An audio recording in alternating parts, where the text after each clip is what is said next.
শুভ সন্ধ্যা বন্ধুরা। আজকে রাতে রান্না মাংস আর রুটি। এত গরমে মাংস ভালো লাগেনি, তাও বললাম একটু মাংস আনো, না হলে খেতে ইচ্ছা যায়নি। যা গরম পড়েছে, মানে শুধু হালকা হালকা খাবার ঠিক আছে, কিন্তু না খেলেও ঠিক ভালো লাগেনি। এই যে রুটি হচ্ছে, রুটি হয়ে যাওয়ার পর কিছু বাজার এনেছে, সেগুলা গুছাগুছি সব হবে, তারপর আমি রান্না করব। কেন রান্নার পর আর আমার কিচ্ছু ইচ্ছা যায়নি, মানে শুধু খাই আর শুয়ে যাই।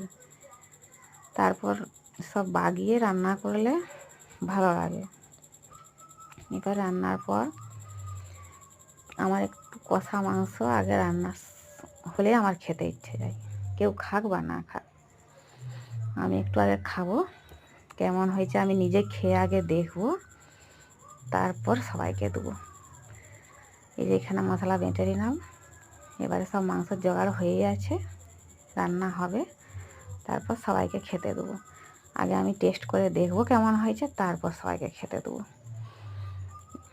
কেন আমাকে না হলে আমি আগে মাংস হলে আগে আমাকে খেতে হবে, তারপর সবাই খাবে। এই যে সব হয়ে গেছে, এ সবকে দিয়ে দেবো। এখানে রোহনকে দিয়েছি, ওর পাপ্পাকে দিয়ে দিচ্ছি, আমিও নিয়ে নিয়েছি।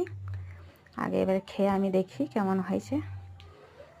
ভালোই হবে দেখে তো মনে হচ্ছে। খাই একটু আগে দেখি। টাটা।